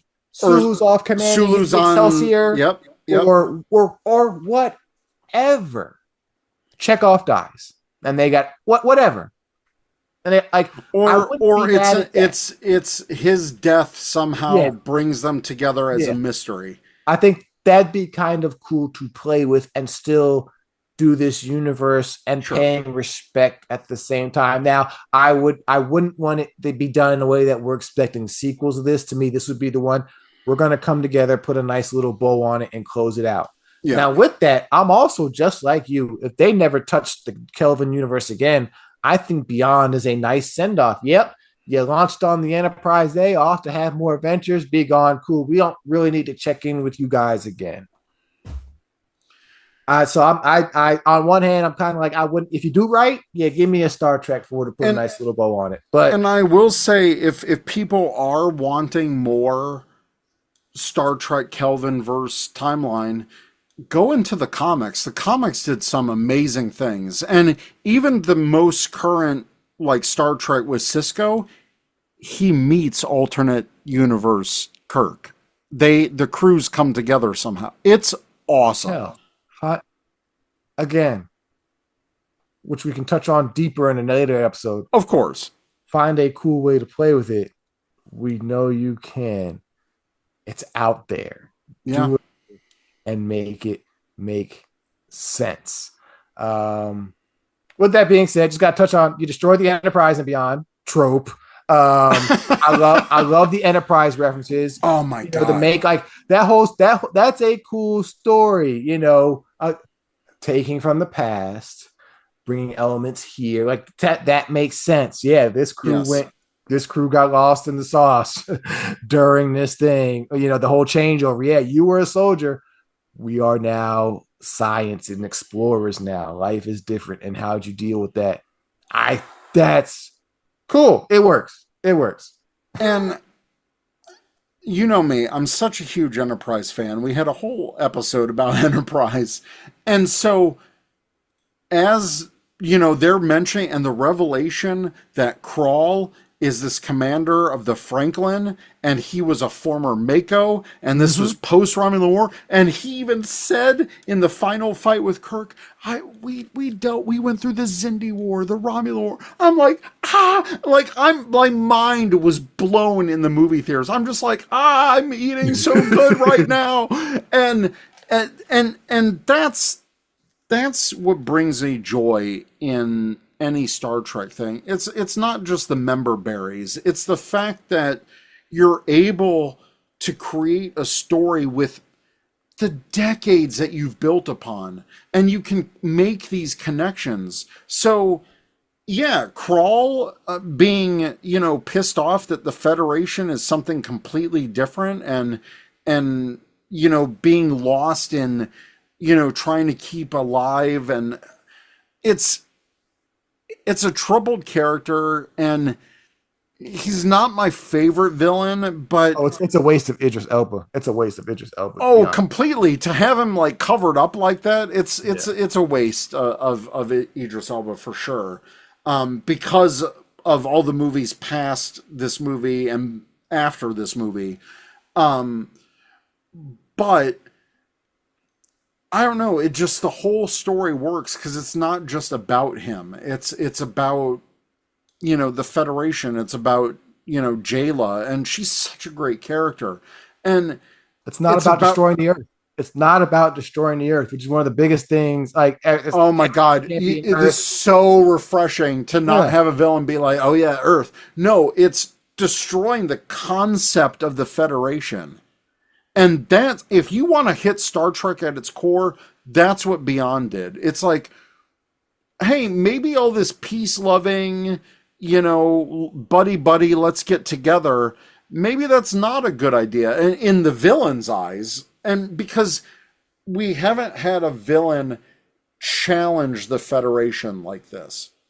And to see that militaristic, because you've seen Into Darkness, that more darker militaristic side of Starfleet, with Section 31 and going harder and deeper and because of the story. So I think Beyond wraps the trilogy nicely, because we went from Kirk as a cadet to him being a captain in the middle of a 5-year mission, the 5-year mission, quote unquote. This is the Kirk we're most familiar with. This is the Kirk we know and love. And one of the things I love about Beyond is it's the most TNG of it's the perfect TNG and TOS merger. And here's what I mean by it. Sure. TOS is very much the triumvirate. And Beyond does a great job of bringing the TNG cast interaction to the TOS crew, because we get TNG style. We get some weird pairings here that we've never really gotten before. We get Kirk and Chekhov. We got Scotty on his own. We get the familiar in Bones and McCoy, but even then, it's Bones and McCoy without Kirk. But Bones and Spock. Bones and Spock, but Bones and Spock without Kirk for the majority of the time. And then you get Uhura and Sulu. You get some, and everybody in the crew in this story in this time has their moments. So it's the most TNG asking, like, yes, this is the crew, and this is how they all interact and work together, versus this is their 3, and these 3 will get everything done at any cost. So that's one thing I really loved about Beyond too, is it's like, oh, okay, yeah, it's the crew. And I love that too, and I'm so glad you brought that up, because when I was doing this rewatch, and even I remember when I first saw that's what I noticed the most, the different pairings. I love seeing Chekhov and Kirk together, because he's the most inexperienced and Kirk is the most experienced, and to see them kind of play off each other on that was awesome. We didn't get to see that much in the original series. You get the cool know-it-all Kirk. Oh yeah, she gonna betray me, let me lead her around. They don't lead to it in the movie, but then you kind of get Chekhov in his youngness. Captain, did you know? And that's a great kind of thing. Like, how'd you know to be so cool, Captain? Or how'd you know to do? And it's just, it's a cool, very cool moment. And you mentioned Scotty being alone for most of that, but then with Jayla, you get the weird with Jayla, and them having different tastes and perspectives, and Kirk almost dismissing Jayla, but Scotty, knowing her for a little bit longer, tries to bring her back into that family, and that was a great scene too. It's Star Trek doing what it does best when it has a good other. And so in this movie, the other is, I don't know Starfleet like that. I've known this life. I've been living amongst Starfleet without really knowing it. I kind of know what Starfleet is, but not quite, because it's just been this ship. And so you kind of get that conflict and the view of Starfleet and what it is through the other, which is Jayla. The crew itself is a great other in the first one, because it's familiar, but it's the other in terms of it's a new life. So that's the other. Into Darkness has no real other. Like, it's just, these are what it is. And it's so it really brings to light, yes, Star Trek works great when you bring in a great new, fresh other. And it can be a lot of things. And Beyond does that greatly through the character of Jayla, and low-key even through Crawl and them, because they're Federation, and we get a viewpoint of a Federation that we're familiar with from Enterprise, and understanding what they went through with Archer and the war and stuff, but understanding, this wasn't the hero ship. This was the captain and crew that yeah, we got a little effed up out and here. and he Things was changed forced. up, He and was yeah, he lost because they dissolved Mako and they yeah, forced him to be a captain. He was a yep. soldier forced into that, That's not. and I didn't sign up to do the science. That's what I'm out here for. Yeah, and there's so many great real world parallels, like veterans that have to deal with home life after coming from a devastating war and dealing with PTSD and all of that, and having to come back to a quote unquote normal existence. And so Star Trek does what it does best with parallels yep. and metaphor and dealing with real life issues in a sci-fi way. And I thought that was a brilliant way to, because you understood at least where he was coming from as a quote unquote villain. Yeah. The Kelvin verse keeps up the trend that no Enterprise has made it more than 3 movies. That's true. We've yet to see an Enterprise make it through a third movie. Granted, the E did make it through Nemesis, but we've yet to see the E in any movie post Nemesis, so it still sits at And then they 3. kept making jokes about Right. something happened with the E With because the of E. Worf. So yeah, no Enterprise has ever made it through a third movie. And they got rid of this one quick, but in a cool way. Again, what can we do new with the ship combat? And which I did like, it wasn't a bunch of big ships doing this, it's a bunch of little ships against the big ship. And so I like how they didn't treat the Enterprise as some weaving in and out jet fighter. It is Right. the bigger, more mobile ship versus these little ships, which is cool. So I love that dynamic of that, even though they bring in the trope of destroying the Enterprise. You got Yeah. the nod to Generations with the saucer crash. So great sequence. But I loved how they played with those elements there. And then the crew just blasts off, and I love it. It's great end score into Giancarlo playing with the same elements. I love how Star Trek, Into Darkness, and Beyond all hold the same main theme score, but with Right. little different interpolations for each film, which is kind of familiar to how they did with the Goldsmith theme and some of the earlier 90s Trek and stuff like that. Within the films, you have the main score and then change it for the film and then finish up. So I kind of love how they keep that thread as well. And again, some of my favorite Star Trek music, period. You can keep the Rihanna single. I'm good with that. Real quick before we get out of here, I just want, with this era, we talked about the numbers a little bit, the financials. And so one of the things with Star Trek 4 is the whole, could they make it profitable? And it's one of my biggest gripes with this era. Star Trek is not your mainstream profitable movie. We went over the numbers earlier. You only had one movie from the first set, the TOS and TNG cruise, gross 100,000. Yeah. These 3 blew those out the water. And it's like, that's not what Trek isn't. I enjoy some of the big spectacle, but I think you got to find a way to do a little or too a little. Give me some more character stuff or whatnot. Because if Trek is only going to be reliable on being this big spectacle, the summer blockbuster, when that's traditionally not what it's been, I don't know if you're going to be able to hit those marks. And I think that's one of the problems why we haven't seen them truly be successful, because they're trying to make these numbers work in a way that It doesn't make doesn't sense. for this franchise. That's not what it is. Woo! Final thoughts, sir. Kelvin verse.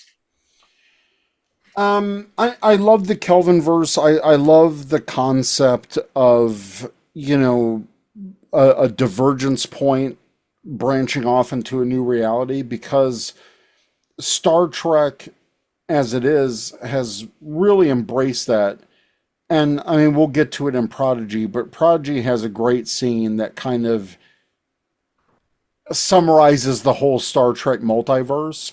And I think the Kelvin timeline is really that starting of that exploring what more Star Trek could be in a slew of franchises that are doing the whole multiverse thing. And Star Trek has always been, a great way to tell these stories. And, the Kelvin verse is no different. And I think we really see that in Beyond. And look, 2 out of 3 ain't bad. I mean, that's a good ratio no matter how you slice it. So I enjoy it because at its core, these movies are fun, and I have a fun time watching them when I'm not getting pissed off that it's con. Because I mean, even Into Darkness, there are things that you can pull out of it, and I really liked how they respected the canon of the Prime timeline and Mhm. how they utilized Spock. And I think the actors are amazing. This is a great group of actors. And it's just fun to see them play off of each other. So I I had fun when I was doing the rewatch this past weekend to prep for this episode. I had fun. Yeah, And at the end of the day, that's what Star Trek is for me. It's supposed to be fun. I can enjoy Beyond anytime I catch it on TV. Yeah. Beyond's one where, oh, okay, yeah, I'll pick up right here. I think the cool thing about the Kelvin universe is one, it's nothing Trek hasn't done before. It's Mhm. something Trek has always done, but we're just coming at it at a different viewpoint. And here's what I mean. Generally, and in a lot of sci-fi, it's the Back to the Future 2 concept. Uh-oh, Yeah. this change in the past or whatever is screwing this timeline, has changed things, is screwing it up. We got to fix it. Whereas what they did with '09 in this universe was, oh, this change happened. Yeah. We can't fix it. We're going to live with it and allow you to sit in it. And I think that's a cool take because it happens all the time in Star Trek. Time travel. Oh, this changed. We got to fix it. Or we can't have this change because this is how things are supposed to go. Nope. Somebody changed something and we can't fix it. We got to live with it. And I Yeah. think that's cool. And I think what Star Trek has done greatly in this age of everything's a fucking multiverse, Star Trek has always had a multiverse. It might not have called things a multiverse, but we have always known of alternate realities and different versions of these characters. That's been true ever since we first got introduced to the mirror universe in TOS. So Yep. that's a fabrical part of Star Trek. And what's funny is, while a lot of franchises and things nowadays have leaned into it to try and find ways to stay alive, or that's what they do, Star Trek has low key run away from it to an extent and has Mhm. only even now recently truly, I think, adopted. Oh, okay, let's play in this, which we'll talk about more and expand upon lately. But this is kind of the start of that a little bit, and it was a great payoff. And I low key almost want to say, if you're going to continue to do Star Trek movies, I don't necessarily need the 1, 2, 3, 4 thing. Give me, I just gotta throw shade. Give me better versions of Section 30. Give me a one-off in a playful way that I should care about Yeah. something in the Star Trek universe and have fun with it. And I think that's more of what the franchise needs to lean into. Because that's kind of what Star Trek Beyond is, like low key. Like I said, you take out one or two small things, that could be the TOS Kirk, like Shatner and them crew in this story. Yeah. Do more of that and have fun with it. And I think the road is your oyster to have fun with. Star Trek from 60,000 light years. Guess what? We got one last thing. We got to rank. We're just gonna rank the movies though. Where do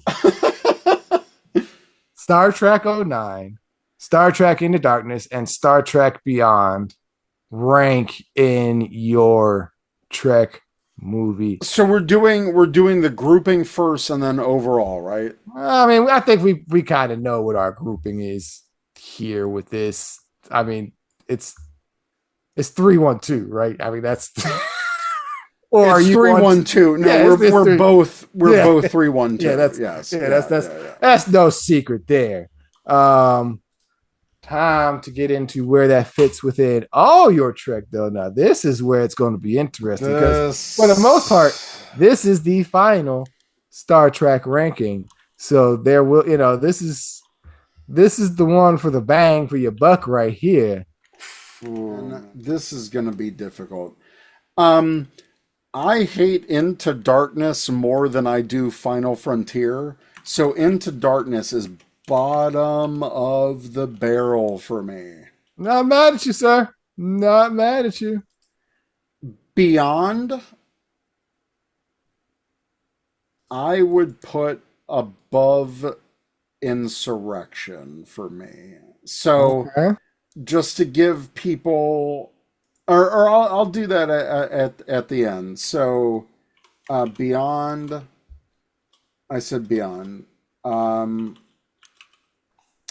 Yeah, so I've got First Contact, Undiscovered Country, Wrath of Khan, Voyage Home, Beyond, Insurrection, Generations, Search Motion. God, where does 2009? You know what? I'm gonna stay true to it. I it ends up being in the middle, but under Beyond, if that makes sense. So here's my final movie list from best to worst: First Contact, Undiscovered Country, Wrath of Khan, Voyage Home, Beyond, 2009, Insurrection, Generations, Searcher Spock, Motion Picture, Nemesis, Final Frontier, Into Darkness. It's not bad. I feel like people might agree with yours more than mine. Here's mine. Okay.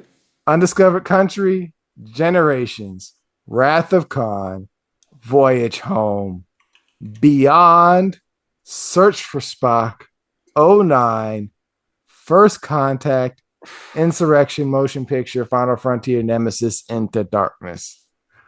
I feel like I'm going to be looked at as having First Contact super low here. I would be one of those people. Yeah. But I mean, it's how you feel. It's how you feel. As a whole, looking at, I don't know where I'd move because like I said, again, it's one of the things that's going to be real interesting. It's not a sign of disrespect or anything. No. It's all love. It's how you grew up. It's how you experience these movies.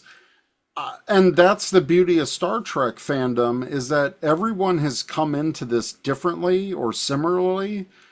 And we all have our own story and personal connections. So I'm not mad at your list at all. Yeah. And I don't think anyone should be. Yeah.